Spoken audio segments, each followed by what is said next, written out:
بسم اللہ الرحمن الرحیم۔ میری دو شرطوں میں سے ایک پوری کر دو تو میں اپنی فوج کو لے کر چلا جاؤں گا۔ اپنے آقا سے کہو کہ اسلام قبول کر لو یا جزیہ ادا کرو، اگر نہیں تو ہماری تلواریں فیصلہ کریں گی۔ میں تیرے آقا کے کہنے پر واپس نہیں جاؤں گا۔ تیرے آقا نے جو دینار قبائیں اور امامے پیش کیے ہیں وہ تو ہم وصول کر ہی لیں گے۔ ایک بار پھر سوچ عربی سالار۔ عرب کے سالار نے سوچ کا جواب دیا ہے۔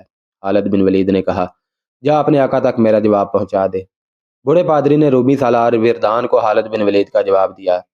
عرب کے ڈاکوؤں کی یہ جرت! وردان نے غصے سے پھٹتے ہوئے کہا، کیا وہ نہیں جانتے کہ میں ان سب کو ایک ہی حلہ میں ختم کر سکتا ہوں؟ اس نے اپنی سپاہ کی طرف گھوڑا گھما کر حکم دیا، تیر انداز آگے آ جائیں اور ان بدبختوں کو فنا کرنے کے لیے تیار ہو جائیں۔ فلاحن بھی آگے لے آؤ۔ تیر انداز آگے آئے تو مسلمانوں کے قلب کے سالار معاذ بن جبل نے اپنے دستوں کو حملے کی تیاری کا حکم دیا۔ ٹھہر جا ابن جبل، خالد بن ولید نے کہا، جب تک میں نہ کہوں حملہ نہ کرنا۔ سورج سر پر آ کر آگے جانے لگے گا تو ہم حملہ کریں گے۔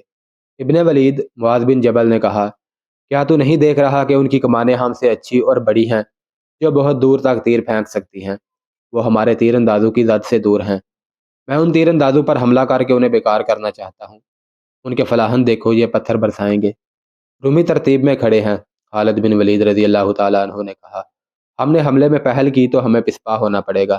ان کی ترتیب ذرا اکھڑنے دو، ان کا کوئی نہ کوئی کمزور پہلو ہمارے سامنے آ جائے گا۔ رومیوں نے کچھ دیر انتظار کیا، مسلمانوں نے کوئی حرکت نہ کی تو وردان کے حکم پر اس کے تیر اندازوں نے تیروں کی بوچھاڑیں پھینکنی شروع کر دی اور فلاحن سے وہ پتھر پھینکنے لگے۔ کئی مسلمان شہید اور زخمی ہو گئے۔ خالد بن ولید نے یہ نقصان دیکھ کر بھی حملے کا حکم نہ دیا۔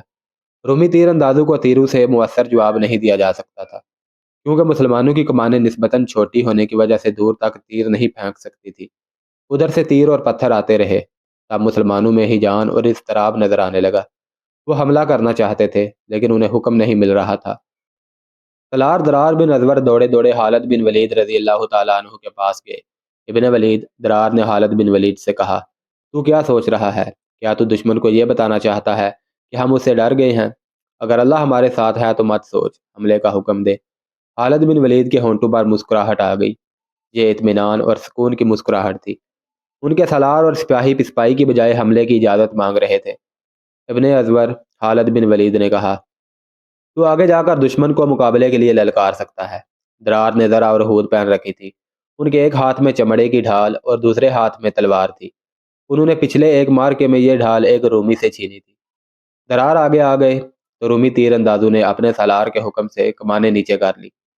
یہ اس زمانے کا رواج تھا کہ فوجوں کی لڑائی سے پہلے دونوں فوجوں میں سے کسی ایک آدمی اپنے دشمن کو انفرادی مقابلے کے لیے للکارتا تھا۔ ادھر سے ایک آدمی آگے آتا اور دونوں زندگی اور موت کا مارکا لڑتے تھے۔ اس کے بعد جنگ شروع ہوتی تھی۔ مقابلے کے لیے للکارنے والا اپنے دشمن کو توہین آمیز باتیں کہتا تھا۔ درار بن ازور رضی اللہ تعالیٰ عنہ رومیوں کے سامنے گئے اور انہیں للکارا، میں سفید چمڑی والوں کے لیے موت کا پیغام لایا ہوں۔ رومیوں، میں تمہارا قاتل ہوں۔ میں خدا کا قہر بن کر تم پر گروں گا۔ میرا نام درار بن ازور ہے۔ رومیوں کی طرف سے درار کے مقابلے کے لیے ایک آنا تھا، لیکن 4-5 رومی سوار آگے آ گئے۔ درار نے پہلے ہود اتاری، پھر زرہ اتاری، پھر قمیض بھی اتار دی اور کمر تک برہنہ ہو گئے۔ تب ان رومیوں نے انہیں پہچانا جو بصرہ میں انہیں اس حالت میں لڑتے دیکھ چکے تھے، اور وہ یہ بھی دیکھ چکے تھے کہ اس شخص میں جنات جیسی پھرتی اور طاقت ہے۔ حقیقت بھی یہی تھی۔ درار ایک سے زیادہ آدمیوں کا مقابلہ کرنے کی خصوصی مہارت رکھتے تھے۔ درار کے مقابلے میں جو رومی آئے تھے ان میں 2 سالار بھی تھے، ایک تبریہ کا اور دوسرا امان کا حاکم یا امیر تھا۔ باقی بھی کوئی عام سپاہی نہیں تھے، وہ کمانداروں کے رتبے کے تھے۔ انہوں نے درار کو گھیرے میں لینے کے لیے گھوڑے کے رخ موڑے۔ درار نے اچانک گھوڑے کو ایڑ لگائی اور جب وہ امان کے حاکم کے قریب سے گزر گئے تو یہ سالار اپنے گھوڑے کی پیٹھ پر ہی دوہرا ہو گیا، پھر گھوڑے سے لڑک کر نیچے جا پڑا۔ درار کی تلوار اس کے پہلو سے اس کے جسم میں گہری اتر گئی تھی۔ حیران کن پھرتی سے درار کا گھوڑا مڑا اور ایک اور رومی ان کی تلوار سے کٹ کر گرا۔ درار رضی اللہ تعالیٰ عنہ ایسی چال چلتے اور ایسا پینترا بدلتے تھے کہ رومی سواروں کے 2-3 گھوڑے آپس میں ٹکرا جاتے یا ایک دوسرے کے آگے آ جاتے تھے۔ اس موقع سے فائدہ اٹھا کر درار ان میں سے ایک کو تلوار سے کاٹ جاتے تھے۔ کوئی رومی سوار گرتا تھا تو مسلمان بڑے جوش سے نعرے لگاتے تھے۔ درار رضی اللہ تعالیٰ عنہ کا یہ عالم تھا جیسے ان میں مفوق الفطرت طاقت آ گئی ہو۔ اپنے مقابلے میں آنے والے رومیوں میں سے زیادہ تر کو انہوں نے گرا دیا۔ ان میں سے ایک دو ایسے بھی تھے جنہیں مہلک زخم نہیں آئے تھے، لیکن وہ دوڑتے گھوڑوں کے قدموں تلے کچلے گئے۔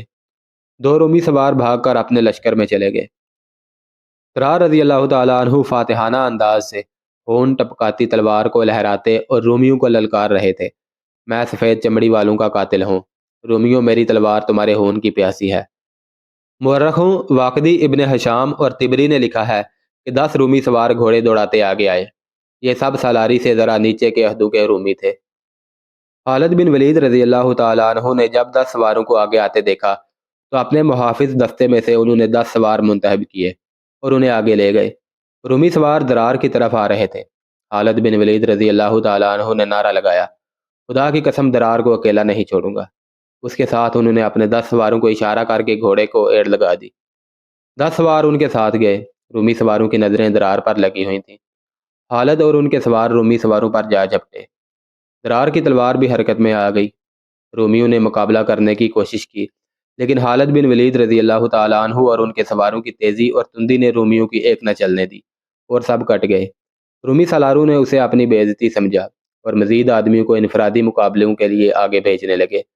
درار نے ان میں سے 2-3 کو ہلاک کر دیا۔ مقابلے کے لیے آگے آنے والے ہر رومی کے ساتھ درار ہی مقابلہ کرنا چاہتے تھے، لیکن خالد بن ولید رضی اللہ تعالیٰ عنہ نے انہیں پیچھے بلا لیا اور دوسرے مجاہدین کو باری باری آگے بھیجا۔ ہر مقابلے میں مجاہدین فاتح رہے۔ دونوں فوجوں کے درمیان بہت سے رومیوں کی لاشیں پڑی تھیں۔ مرحوم کے مطابق یہ مقابلے کم و بیش 2 گھنٹے جاری رہے اور سورج اس مقام پر آ گیا جس مقام پر خالد بن ولید رضی اللہ تعالیٰ عنہ چاہتے تھے کہ آ جائے تو حملہ کریں گے۔ مقابلوں کے دوران تیر انداز اور فلاحن سے پتھر پھینکنے والے خاموش کھڑے تھے۔ مقابلہ ابھی جاری تھا۔ خالد بن ولید نے حملے کا حکم دے دیا۔ یہ عام قسم کا حملہ تھا جسے حلہ یا چارج کہا جاتا ہے۔ اس سے پہلے رومی تیر انداز اور فلاحن بہت بڑی رکاوٹ تھے۔ انہیں خاموش دیکھ کر خالد بن ولید رضی اللہ تعالیٰ عنہ نے حملہ کیا تھا۔ حملہ اتنا زوردار تھا اور مجاہدین میں اتنا قہر بھرا ہوا تھا کہ رومی سالار اعلیٰ وردان کو کوئی چال چلنے کی مہلت ہی نہ ملی۔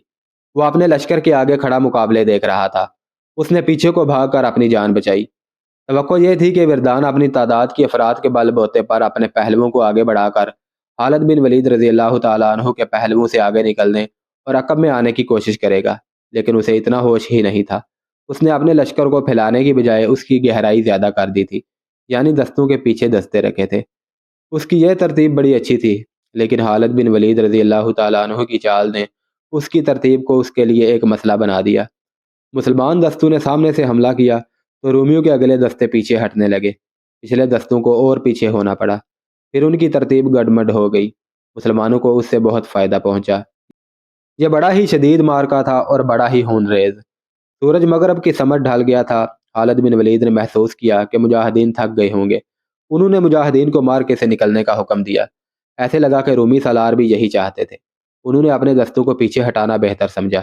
جب دونوں فوجیں پیچھے ہٹی تو پتہ چلا کہ رومی ہزاروں کی تعداد میں مارے گئے ہیں اور زخمیوں کی تعداد بھی بے شمار ہے۔ اس کے مقابلے میں مسلمانوں کا نقصان بہت ہی تھوڑا ہوا تھا۔ سورج غروب ہونے کو تھا، اس لیے دونوں میں سے کوئی بھی فوج حملہ نہیں کر سکتی تھی۔ اس طرح پہلے روز کی جنگ ختم ہو گئی۔ رات کو دونوں فوجوں کے سالاروں نے اپنے اپنے نائب سالاروں وغیرہ کو بلایا اور اپنے اپنے نقصان کا جائزہ لینے لگے اور اگلی کارروائی کے متعلق سوچنے لگے۔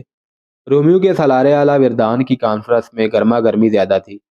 وردان نے صاف کہہ دیا کہ جنگ کی یہی صورتحال رہی جو آج ہو گئی تھی تو نتیجہ ظاہر ہے کیا ہوگا، اور اس نتیجے کا نتیجہ کیا ہوگا۔ کیا میں نے پہلے ہی نہیں کہہ دیا تھا؟ وردان کے سالار کبکلار نے کہا۔ میں اب بھی کہتا ہوں کہ اور زیادہ سوچو اور وجہ معلوم کرو کہ ہر میدان میں فتح مسلمانوں کی ہی کیوں ہوتی ہے اور وہی خوبی ہماری فوج میں کیوں پیدا نہیں ہوتی۔ آج کی لڑائی دیکھ کر مجھے اپنی فتح مشکوک نظر آنے لگی ہے۔ کیا تو یہ کہنا چاہتا ہے کہ ہم میدان چھوڑ کر بھاگ جائیں؟ وردان نے کہا۔ میں تم سب کو کہتا ہوں کہ اپنی رائے اور مشورہ دو کہ ہم مسلمانوں کو کس طرح شکست دے سکتے ہیں۔ کبکلار کے ہونٹوں پر عجیب سی مسکراہٹ آ گئی۔ اس نے کچھ بھی نہ کہا اور دوسرے سالار اپنی آراء اور مشورے دینے لگے۔ ان سالاروں کے مشورے مختلف تھے، لیکن ایک بات مشترک تھی۔ سب کہتے تھے کہ مسلمانوں کو شکست دینی ہے اور ایسی شکست کے ان میں سے زندہ وہی رہے جو جنگی قیدی ہو۔ اگر خالد بن ولید رضی اللہ تعالیٰ عنہ ان کا سالار نہ ہو تو انہیں شکست دینا آسان ہو جائے، ایک سالار نے کہا۔ وہ جدھر جاتا ہے اس کی شہرت اور دہشت اس کے آگے آگے جاتی ہے۔ ہمیں تسلیم کرنا چاہیے کہ مسلمانوں کے اس سالار میں اتنی زیادہ جنگی مہارت ہے جو بہت کم سالاروں میں ہوتی ہے۔ میں ایک مشورہ دینا چاہتا ہوں۔ سب متوجہ ہوئے۔ مسلمانوں کو خالد بن ولید سے محروم کر دیا جائے، اور اس کا ایک ہی طریقہ ہے، قتل۔ کل کی لڑائی میں اسے قتل کرنے کی کوشش کی جائے گی، وردان نے کہا۔ یہ مشورہ کوئی مشورہ نہیں، لڑائی میں ابھی تک اسے کوئی قتل نہیں کر سکا، مشورہ دینے والے سالار نے کہا۔ میری تجویز یہ ہے کہ ہماری طرف سے ایک ایلچی خالد بن ولید کے پاس جائے اور کہے کہ ہم مزید خون خرابہ روکنا چاہتے ہیں، ہمارے پاس آؤ اور ہمارے ساتھ بات چیت طے کر لو۔ وہ جب ہمارے سالار اعلیٰ وردان سے ملنے آ رہا ہو تو کم از کم 10 آدمی راستے میں گھات میں بیٹھے ہوئے ہو۔ وہ خالد بن ولید رضی اللہ تعالیٰ عنہ کو اس طرح قتل کرے کہ اس کے جسم کی بوٹی بوٹی کر دے۔ بہت اچھی تجویز ہے، وردان نے کہا۔ میں ابھی اس کا بندوبست کرتا ہوں، داؤد کو بلاؤ۔ تھوڑی ہی دیر بعد ایک عیسائی جس کا نام تاریخوں میں داؤد لکھا ہے، وردان کے سامنے کھڑا تھا۔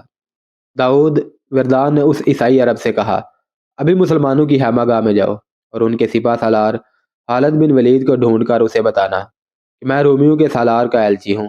اسے میری طرف سے یہ پیغام دینا کہ ہم اس کے ساتھ صلح کی بات کرنا چاہتے ہیں۔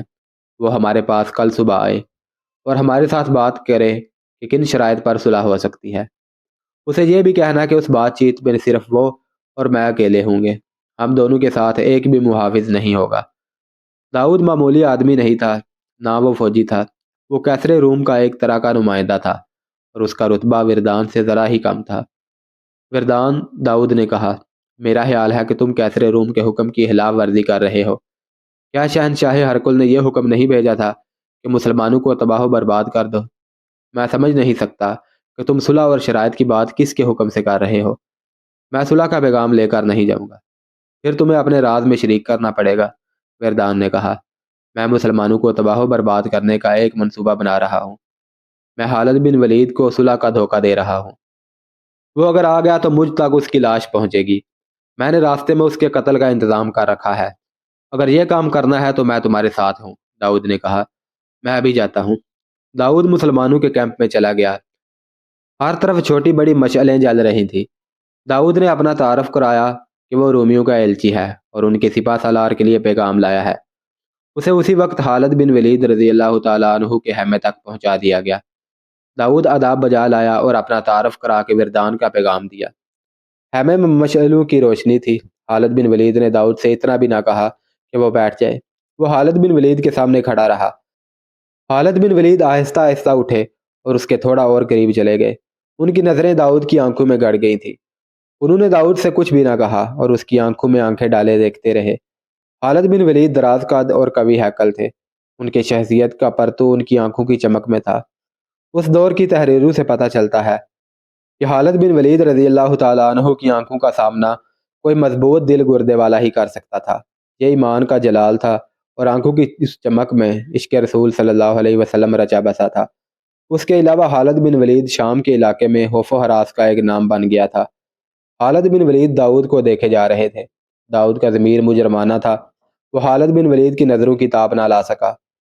مورخ لکھتے ہیں کہ خالد بن ولید کے چہرے پر 1 یا 2 زخموں کے نشان تھے، جن سے ان کا چہرہ بگڑا تو نہیں تھا، لیکن زخموں کے نشانات کا اپنا ایک تاثر تھا جو داؤد کے لیے غالباً دہشت ناک بن گیا تھا۔ اے عربی سالار، داؤد بھوکلائے ہوئے لہجے میں بولا، میں فوجی نہیں ہوں، میں ایلچی ہوں۔ سچ بول داؤد، خالد بن ولید نے اس کے ذرا اور قریب آ کر کہا، تو ایک جھوٹ بول چکا ہے، اب سچ بول اور اپنی جان سلامت لے جا۔ داؤد خالد بن ولید کے سامنے کھڑا چھوٹا سا آدمی لگتا تھا، حالانکہ قد اس کا بھی کچھ کم نہ تھا۔ اے عربی سالار، داؤد نے اپنے جھوٹ کو دہرایا، میں صلح کا پیغام لے کر آیا ہوں اور اس میں کوئی دھوکہ نہیں۔ اگر تو دھوکہ دینے آیا ہے تو میری بات سن لے، خالد بن ولید نے کہا۔ جتنی مکاری اور عیاری ہم لوگوں میں ہے اتنی تم میں نہیں۔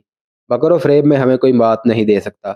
اگر تمہارے سپہ سالار وردان نے کوئی فریب کاری سوچی ہے تو اس کا نتیجہ یہ ہوگا کہ رومیوں کی تباہی کا عمل اس سے تیز ہو جائے گا جتنا میں نے سوچا تھا، اور اگر اس نے سچی نیت سے صلح کا پیغام بھیجا ہے تو جاؤ اسے کہو کہ جزیہ ادا کر دے، پھر ہم صلح کر لیں گے۔ داؤد میں اتنی سی بھی ہمت نہیں تھی کہ وہ کوئی اور بات کرتا۔ وہ آداب بجا لا کر چل پڑا۔ خیمے کے دروازے میں جا کر پیچھے دیکھا۔ خالد بن ولید کی نظریں ابھی تک اسے گھور رہی تھی۔ داؤد نے منہ پھیر لیا لیکن چلا نہیں، وہیں کھڑا رہا۔ وہ محسوس کر رہا تھا کہ خالد بن ولید کی نظریں اس کی کھوپڑی میں سے گزر کر اس کی آنکھوں میں داخل ہو رہی ہیں۔ وہ خالد بن ولید کی طرف گھوما اور اچانک وہ اس طرح تیز قدم اٹھائے جیسے خالد بن ولید پر جھپٹنے لگا ہو۔ ابن ولید، داؤد نے شکست خوردہ آواز میں کہا، میں تجھے دھوکہ دینے آیا تھا۔ اس نے وردان کی سازش پوری کی پوری بیان کر دی اور یہ بھی بتا دیا کہ کل صبح وردان کے 10 آدمی کس جگہ گھات میں ہوں گے۔ کیا تو بتا سکتا ہے؟ خالد بن ولید نے داؤد سے پوچھا کہ تو جاتے جاتے رک کیوں گیا اور تو نے یہ سچ کیوں بولا؟ سچ کا صلہ لینے کے لیے، داؤد نے کہا۔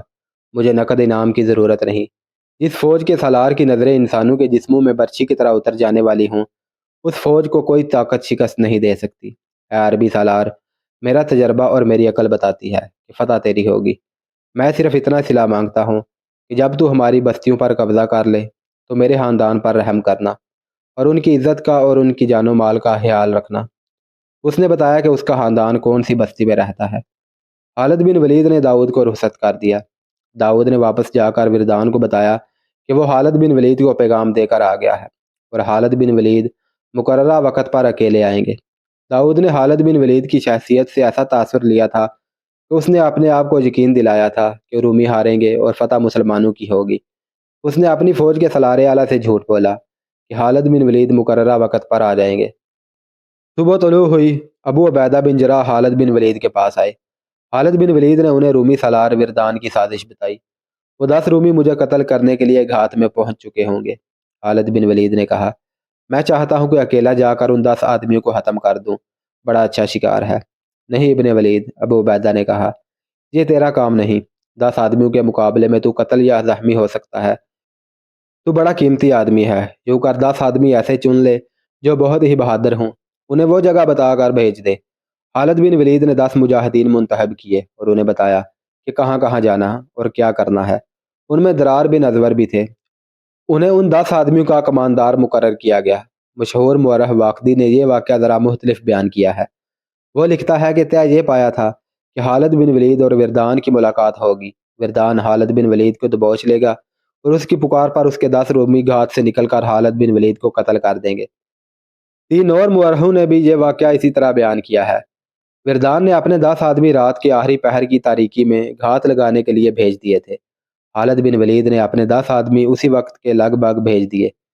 اس کے ساتھ ہی خالد بن ولید نے اپنے سالاروں سے کہا کہ وہ گزشتہ روز کی ترتیب سے میدان جنگ میں کھڑے ہو جائے اور حملے کے لیے تیار رہیں۔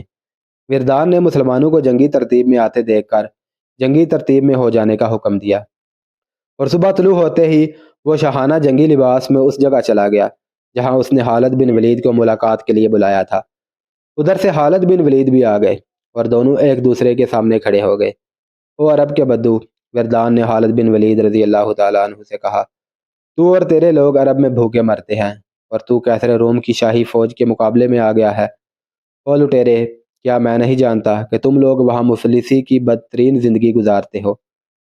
او رومی کتے، خالد بن ولید رضی اللہ تعالیٰ عنہ نے غضبناک آواز میں کہا، میں تجھے آخری بار کہتا ہوں، اسلام قبول کر لے یا جزیہ ادا کر۔ وردان نے جھپٹ کر خالد بن ولید کو اپنے بازوؤں میں جکڑ لیا۔ آؤ آؤ، وردان نے اپنے 10 آدمی کو پکارا جو قریب کہیں چھپے ہوئے تھے۔ خالد بن ولید کم طاقتور تو تھے نہیں، لیکن وردان بھی طاقت میں کچھ کم نہ تھا۔ خالد بن ولید نے بہت زور لگایا کہ وردان سے ذرا سا آزاد ہو جائیں تاکہ تلوار نیام سے نکال سکیں، لیکن کامیاب نہ ہو سکے۔ انہوں نے دیکھا کہ 10 رومی اپنی فوجی وردی میں ان کی طرف دوڑے آ رہے ہیں۔ خالد بن ولید کو اپنا آخری وقت نظر آنے لگا۔ انہیں توقع تھی کہ درار اور ان کے 9 مجاہدین نے گھات والے 10 رومیوں کو ختم کر دیا ہوگا، مگر وہ 10 کے 10 زندہ چلے آ رہے تھے۔ خالد بن ولید کو خیال آیا کہ درار اور ان کے مجاہدین رومیوں کے ہاتھوں مارے گئے ہیں یا بر وقت پہنچ نہیں سکے۔ رومی جب قریب آئے تو ایک نے ہود، زرہ اور قمیض اتار کر پھینک دی اور اللہ اکبر کا نعرہ لگایا۔ تب خالد بن ولید نے دیکھا کہ یہ تو درار ہے۔ انہوں نے باقی 9 کو قریب سے دیکھا تو وہ بھی ان کے اپنے ہی منتخب کیے ہوئے مجاہدین تھے۔ یہ مذاق درار بن ازور نے کیا تھا۔ انہوں نے گھات میں بیٹھے ہوئے رومیوں کو بڑے اطمینان سے قتل کر دیا تھا، پھر ان کی وردیاں اتار کر پہن لیں۔ انہیں معلوم تھا کہ وردان پکارے گا۔ وہ وردان کی پکار پر نکل آئے۔ وردان خوش ہو گیا کہ اس کی سازش کامیاب ہو گئی ہے۔ پیچھے ہٹ ابن ولید، درار نے تلوار نکال کر کہا، یہ میرا شکار ہے، اور وہ وردان کی طرف بڑھنے لگے۔ قسم ہے تجھے اس کی جو کوئی بھی تیرا معبود ہے، وردان نے خالد بن ولید سے کہا۔ مجھے اپنی تلوار سے ختم کر اور اس شیطان کو مجھ سے دور رکھ۔ درار نے اپنی ایک دہشت ناک مثال قائم کر رکھی تھی۔ وردان نے درار کو ذاتی مقابلوں میں رومیوں کو کاٹتے بھی دیکھا تھا۔ اسے ڈر تھا کہ درار اسے اذیت دے دے کر ماریں گے۔ اس کے لیے اب بھاگ نکلنا ناممکن تھا۔ وہ چاہتا تھا کہ اسے جلدی مار دیا جائے۔ خالد بن ولید نے درار کو اشارہ کیا اور ہاتھ ان کی طرف بڑھایا۔ درار نے اپنی تلوار خالد بن ولید کو دے دی۔ وردان نے دوسری طرف منہ کر لیا۔ خالد بن ولید کے ایک ہی وار سے وردان کا سر زمین پر جا پڑا۔ خالد بن ولید وہاں رکے نہیں، فوراً اپنی فوج تک پہنچے اور حملے کا حکم دے دیا۔ یہ حملہ بھی گزشتہ روز کی مانند تھا۔ خالد بن ولید نے قلب اور دونوں پہلوؤں کے دستوں کو ایک ہی بار حلہ بولنے کا حکم دیا۔ انہوں نے 4000 مجاہدین کا محفوظہ، جس کے سالار یزید بن ابو سفیان تھے، پیچھے رکھا۔ مسلمان حملہ کرتے اور پیچھے ہٹ آتے تھے اور پھر حملہ کرتے تھے۔ رومی تعداد میں بہت زیادہ تھے، لیکن ان کا سالار اعلیٰ ان میں نہیں تھا۔ اس کی جگہ ان کا سالار کبکلار کمان کر رہا تھا۔ رومی جم کر مقابلہ کر رہے تھے، لیکن مسلمانوں کے حملے غضبناک تھے۔ ان کے سالار سپاہیوں کی طرح لڑ رہے تھے۔ خود خالد بن ولید سالار سے سپاہی بن گئے تھے۔ رومی سالار لڑا نہیں کرتے بلکہ حکم دیا کرتے تھے، لیکن اس مارکے میں وہ مسلمان سالاروں کی دیکھا دیکھی سپاہیوں کی طرح لڑنے لگے۔ جنگ کی شدت اور خون ریزی بڑھتی چلی گئی۔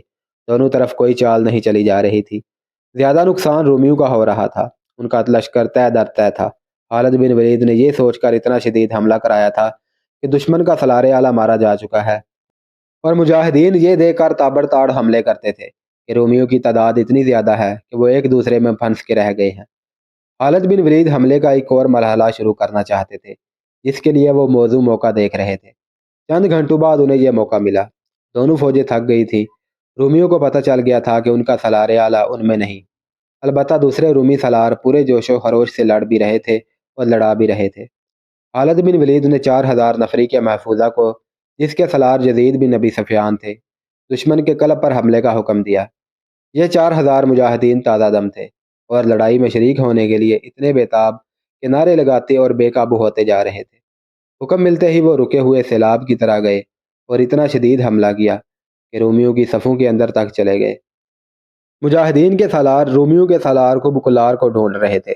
مرکزی جھنڈا اسی کے پاس تھا اور وہ وردان کا قائم مقام تھا۔ پہلے بتایا جا چکا ہے کہ اس نے وردان سے کہہ دیا تھا کہ مسلمانوں کے ساتھ صلح سمجھوتا کر لیا جائے۔ اس کی دوربین نگاہوں نے دیکھ لیا کہ مسلمان رومیوں پر غالب آ جائیں گے۔ وردان نے اسے ڈانٹ دیا تھا۔ مورخ طبری اور ابو سعید نے لکھا ہے کہ مجاہدین کو کبکلار مل گیا۔ اسے دیکھ کر سب حیران رہ گئے۔ وہ سالار لگتا ہی نہیں تھا، وہ تو جنگ سے لا تعلق کھڑا۔ اس نے اپنے سر پر اس طرح کپڑا لپیٹا ہوا تھا کہ اس کی آنکھیں بھی ڈھکی ہوئی تھی۔ اس کے معاوضوں نے بے دلی سے مقابلہ کیا، شاید اس لیے کہ وہ اپنے سپہ سالار کو نیم مردہ سمجھ رہے تھے۔ انہی سے پتہ چلا تھا کہ یہ ہے کبکلار۔ مجاہدین نے اسے اسی حالت میں قتل کر دیا۔ بعض مورخوں نے خیال ظاہر کیا ہے کہ کبکلار نے اپنی آنکھوں پر اس لیے کپڑا ڈال رکھا تھا کہ وہ اپنے لشکر کا قتل عام نہیں دیکھ سکتا تھا۔ اس کی قوت برداشت جواب دے گئی تھی۔ رومیوں کا مرکزی پرچم گر پڑا۔ مجاہدین اب یہ نعرے لگا رہے تھے، خدا کی قسم، ہم نے رومیوں کے دونوں سپہ سالاروں کو قتل کر دیا ہے۔ رومیوں، تمہارا پرچم کہاں ہے؟ شہنشاہ ہرقل کو بلاؤ۔ رومیوں، تمہاری صلیبیں اور جھنڈے کہاں ہیں؟ مجاہدین اسلام تو اپنے اللہ و رسول صلی اللہ علیہ وسلم اور ایک عقیدے کی خاطر لڑ رہے تھے، لیکن رومی جن کے حکم سے لڑ رہے تھے وہ مارے جا چکے تھے۔ مجاہدین کے پاس ایمان کی قوت تھی، وہ جادو کی طرح رومیوں پر غالب آ گئے۔ رومی بھاگنے لگے۔ ان میں سے کچھ بیت المقدس کی طرف بھاگے جا رہے تھے، کچھ غزہ اور بعض یافا کی طرف۔ رومیوں کی جنگی طاقت کو مکمل طور پر تباہ کرنے کے لیے خالد بن ولید نے اپنے سوار دستوں کو حکم دیا کہ بھاگتے دشمن کا تعاقب کریں اور کسی کو زندہ نہ چھوڑیں۔ وہ ایک عبرت ناک منظر تھا۔ رومی جانے بچانے کے لیے ادھر ادھر بھاگ رہے تھے اور مسلمان سوار ان کے تعاقب میں جا کر انہیں برچھیوں میں پرو رہے تھے۔ ان رومیوں نے اپنی تعداد پر بھروسہ کیا تھا۔ شراب کے نشے کو وہ اپنی طاقت سمجھتے تھے۔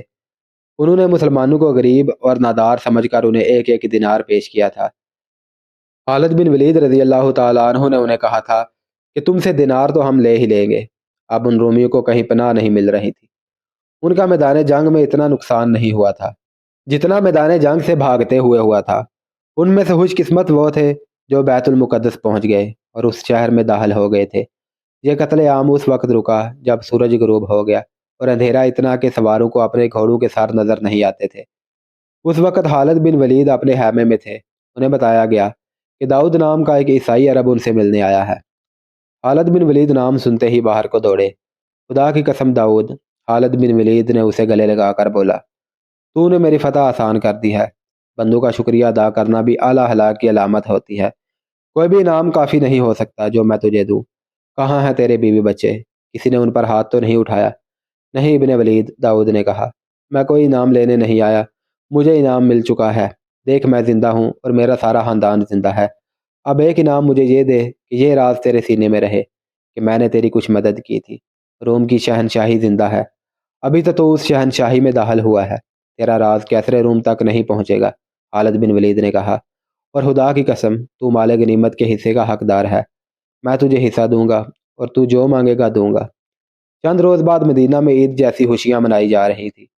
خالد بن ولید نے امیر المؤمنین ابو بکر صدیق رضی اللہ تعالیٰ عنہ کو خط لکھا تھا کہ 3 گنا طاقتور رومیوں کو کس طرح فتح حاصل کی گئی ہے، جس میں 50,000 رومی ہلاک ہوئے ہیں۔ اس کے مقابلے میں شہید ہونے والے مجاہدین کی تعداد 450 تھی۔ خالد بن ولید کا یہ خط پہلے مسجد میں پڑھ کر سنایا گیا، پھر مدینہ کی گلیوں میں لوگوں کو اکٹھا کر کے سنایا گیا۔ لوگ ایک دوسرے سے بغل گیر ہونے لگے۔ مدینہ فتح اور مسرت کے نعروں سے گونجنے لگا۔ خالد بن ولید رضی اللہ تعالیٰ عنہ نے امیر المومنین کو یہ بھی لکھا تھا کہ اب وہ دمشق کو محاصرے میں لیں گے، جو شام کا یعنی روم کی شہنشاہی کا بڑا ہی اہم شہر تھا۔ روم کی شہنشاہی بہت ہی وسیع تھی۔ جب مدینہ اور گردنواں کے لوگوں کو یہ خبر ملی کہ خالد بن ولید رومیوں پر ایک فتح حاصل کر کے دشمن کی طرف بڑھ رہے ہیں، تو کئی مسلمان خالد بن ولید رضی اللہ تعالیٰ عنہ کی فوج میں شامل ہونے کے لیے تیار ہو گئے۔ ان میں ابو سفیان بھی تھے، جو مشہور شخصیت تھے۔ وہ اپنی بیوی ہندہ کے ساتھ روانہ ہو گئے۔